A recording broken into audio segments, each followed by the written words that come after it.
É muito interessante também que você está levantando, Renato, que a gente fica vendo de maneira cada vez mais evidente como no Brasil a história se transformou num dos mais importantes campos de batalha da política nacional, né? Quer dizer, essa ideia típica do Orwell, né? Quem controla o passado controla o futuro, é muito explícito hoje em dia. A gente viu hoje o Bolsonaro no seu discurso, né, fazendo, na verdade, um exercício mesmo de rebasteamento histórico, né? Fala, olha, da mesma maneira, em 22, em 35, em 64, em 2016, 2018, a gente sempre teve essa luta. Ou seja, convocando, quer dizer, uma parte da população a contar a história do Brasil a partir dessas dinâmicas, que na verdade são dinâmicas de resistência, de reação, violência de reação e resistência a processos efetivos de transformação. As marcas são muito claras, a intentona comunista, o golpe de Estado de 64, e por aí vai. Ou seja, desde o início ficou muito evidente, né, que para eles uma das questões centrais do horizonte político era a reconstrução da experiência histórica nacional. Quer dizer, o que mostra que eles não tinham só um projeto de governo, eles tinham um projeto de sociedade, né? Eles têm um projeto de sociedade no sentido forte do termo, que nos obriga também, de uma certa forma, a nos perguntar, quer dizer, por que nós não conseguimos colocar uma história alternativa no país?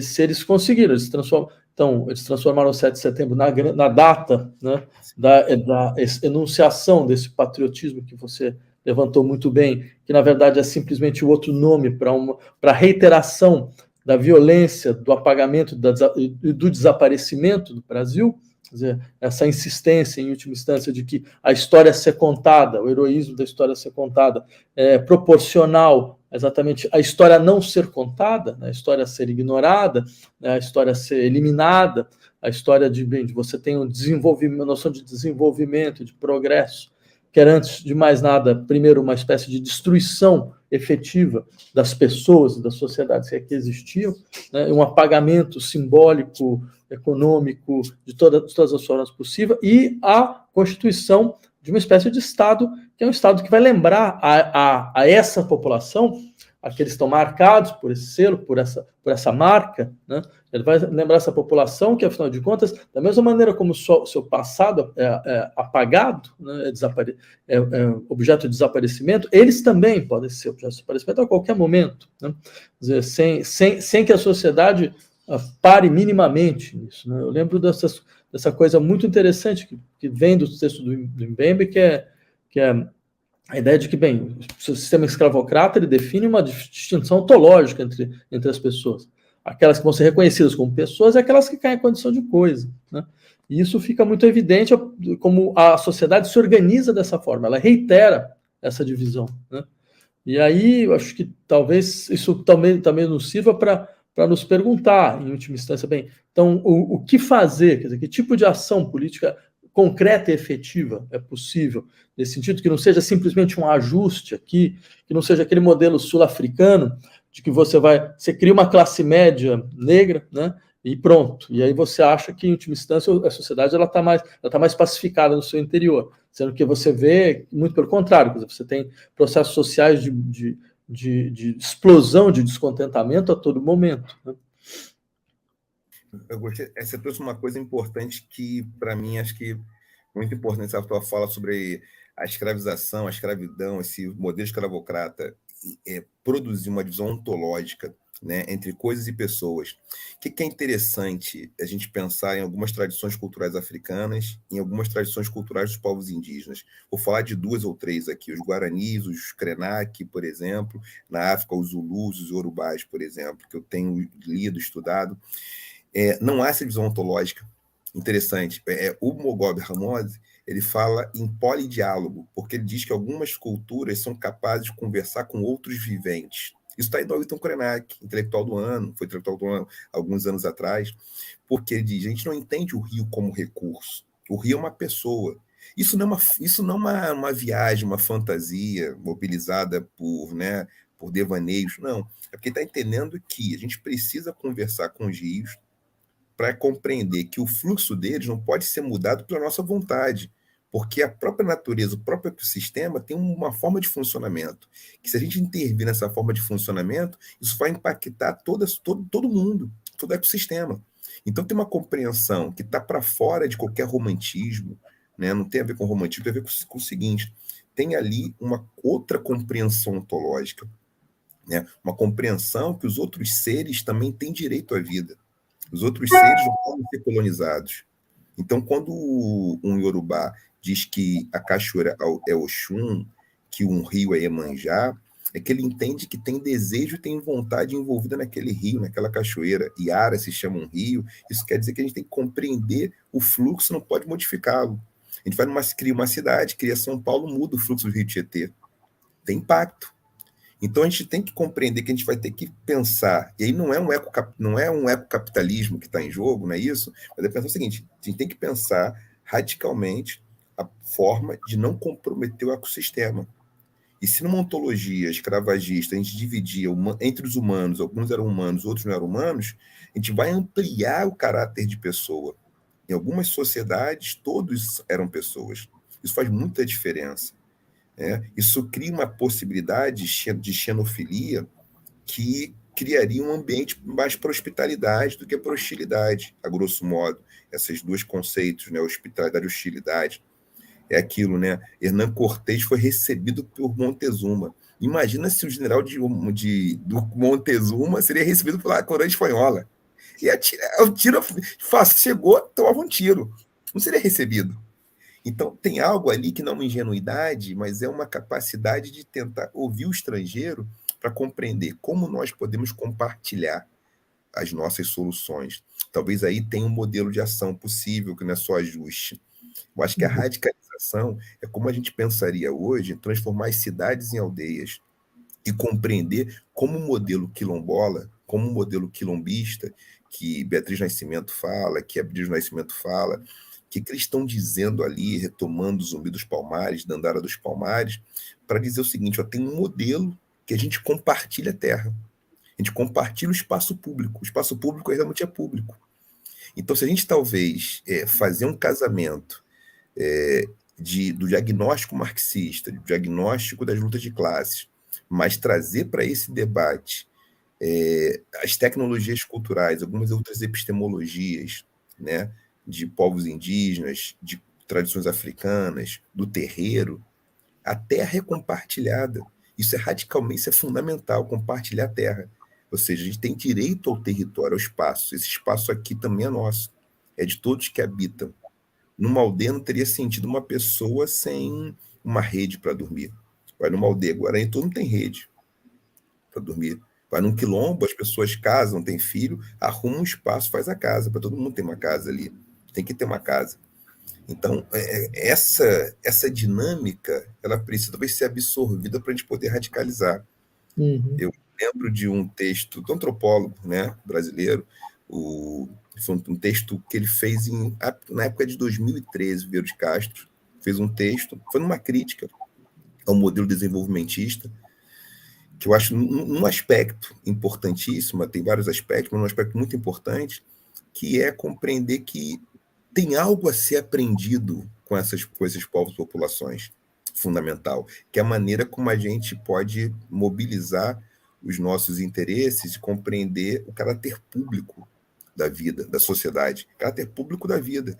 Se a gente envenena a água, isso vai impactar para todo mundo em algum momento. E aí é algo assim importante. Então, assim, não é alguma coisa, só vamos cuidar da natureza, abraçar uma árvore, né? Essas críticas são feitas, né? Mas é o seguinte, não, isso aqui é fundamental. Fundamental para a sobrevivência, fundamental para as pessoas terem uma carga horária de trabalho menor, para que elas tenham mais tempo livre, para comer mais limpo. Então, modos de ação. A gente não tem que ter uma pessoa que mora no Ceará comendo cenoura que saiu do Paraná, de Curitiba para Fortaleza. Não, a gente pode ter produtores rurais daquela região. A gente pode ter o tratamento de lixo feito naquela região. A gente pode ter energia limpa usada naquela região. A gente pode ter alternativas de trabalho naquela região. Como a gente compartilha? Então, eu fico pensando, uma forma de ação, como a gente consegue participar das demandas dos setores populares? Como a gente escuta esses setores?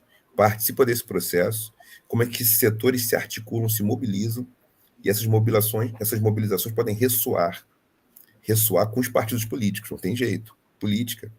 Então, os partidos políticos devem ressoar essas mobilizações, devem trazer essas agendas que estão colocadas, e talvez ousar um pouco mais, né? Aquilo que a gente fala que é ter, vamos dizer, mais imaginação política, ampliar um pouco, vamos ampliar um pouquinho, e pensar o seguinte, ó, a gente pode fazer diferente, a gente pode mudar esse modelo de tal maneira que a gente pode fazer.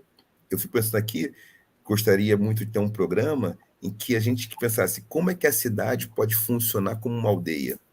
O que é aquilo que o Krenak vive, que ele nos disse, que o Copenau nos disse, que a Mãe Estela de Oxóssi nos disse sobre o terreiro, que a gente pode absorver, aproveitar para fazer com que uma sociedade funcione, uma cidade funcione. Uma cidade cidade inteligente, por exemplo, que é um conceito que vem, né, entre arquitetura, cyberciência, cybercultura, mas é isso, uma cidade inteligente, que ela funciona como uma aldeia, né? Onde tem uma arquitetura. Então, vou passar para você, porque é isso que pensamos muito nisso, né? Mobilizar para isso. Dizer, pode ser diferente, pequenos produtores, o lixo é tratado aqui, a comida vem aqui. O Nego Bicho fala isso comigo, né? Estive com ele outro dia, almocei, comemos um negócio, ele falando isso. Ele falou, não, a gente trabalha, a gente consegue dividir as coisas. Divide, compartilha.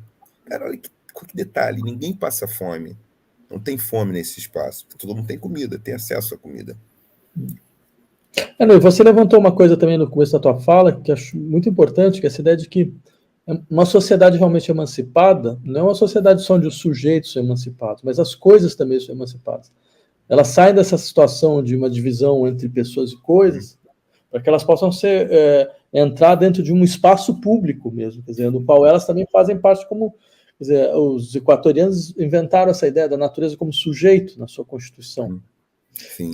Acho que talvez seja uma discussão importante ser feita aqui, longe de parecer alguma coisa, que algum resquício de uma espécie de horizonte metafórico, alguma coisa realmente fantasiosa, é uma compreensão muito diferenciada do que significa tecnologia, impacto e aliança com a natureza, né? Quer dizer, o que significa realmente intervenção tecnológica, e num momento como o nosso, onde a gente percebe, quer dizer, qual que é o impacto destrutivo, destrutor desse processo, que inclusive tem no Brasil sua fronteira mais importante, né, de devastação ecológica, né? Quer dizer, o Brasil hoje é o maior fronteira de devastação ecológica do mundo, né? Então acho que talvez trazer essa questão, ela está longe de ser uma coisa menor, ela na verdade é uma questão central para que a gente possa saber o que vai acontecer no nosso país, né? Porque o critério do uso não é mais o capital, desculpa te cortar, não pode falar. Não pode falar. Não passa mais o capital, não. Vai, por exemplo, vamos gerar tanto X de empregos e vamos desmatar uma área que tem uma nascente. Quer dizer, não tem preço uma nascente, não tem preço uma nascente. Aquilo deve ser preservado, é fundamental preservar aquilo, porque aquela área vai ter impactos fundamentais. Não, a gente quer fazer, no mangue, quer fazer uma construção imobiliária no meio do mangue. Isso tem impacto. Acho que isso mostra muito claramente, quer dizer, como a ideia de progresso é o embate político por excelência, né? Quer dizer, como talvez uma das questões políticas fundamentais é desconstruir a noção de progresso que nos foi imposta, né? Porque a gente está pagando, digamos, a gente está pagando os fantasmas dessa noção de progresso. A gente está vendo de maneira muito clara, primeiro, como ele é você levantou muito bem, quer dizer, como ele é concentracionista, né? Ele esquece o que significa experiência de compartilhamento, né? Você não existe essa experiência no sentido concreto, forte do termo, né? E, ao mesmo tempo, ele é destrutivo, ele é destrutor. É destrutor do espaço, destrutor das pessoas, né? Destrutor da nossa estrutura de meio ambiente e da capacidade psíquica e psicológica das pessoas, né? Eu queria... Sim, fala. Sim. Não, sim, perfeito. Porque imagina isso, a pessoa fica numa situação, corta todas as árvores daquela região, você desmata, daqui a pouco vai ter enchente, tem problemas, tem áreas assodadas, você tem isso. Não, vamos gerar emprego, vamos gerar renda, vamos fazer algo. Então, tem que gerar renda, tem outras formas de gerar renda, e também o debate da renda mínima é um debate que a gente vai ter que fazer em algum momento, da renda mínima, de uma sociedade que ela se organiza em torno disso. Vai ter que discutir, por exemplo, imposto, Imposto de grandes fortunas, será? É um debate. Somos capazes de fazê-lo? Talvez tenhamos que fazê-lo, né? Algumas candidaturas hoje estão recuadas em relação a isso. Uma ou outra, né? Hoje falam sobre isso, mas é algo que a gente vai ter que discutir em algum momento, né? Para o bem dos próprios, né?